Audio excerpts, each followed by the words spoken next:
রঞ্জনা, আমি শারীরিকভাবে অসুস্থ। আমার এই সম্পত্তির মালিক একমাত্র আমার ছেলে মনি নিশাদ।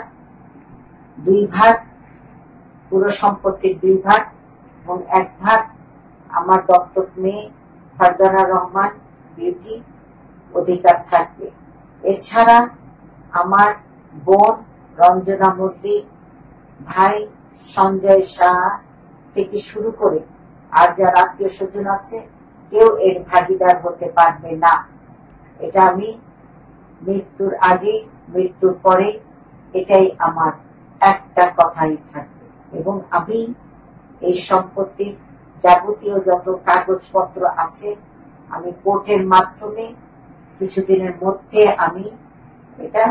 আমি কাগজ করে নিয়ে আসতেছি এবং এর মধ্যে আর কেউ ভাগিদার হতে পারবে। আমার ড্রাইভার, এখানে আমার সাক্ষী আছে।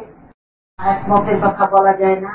আমি যদি আজকে রাত্রেও মারা যাই তাহলে আমার এই ভিডিওটি কোর্টের কাছে প্রমাণিত হবে। এটা আমি সব জ্ঞানে আমি এই ভিডিওটি আমি আপনাদের সামনে পেশ করলাম।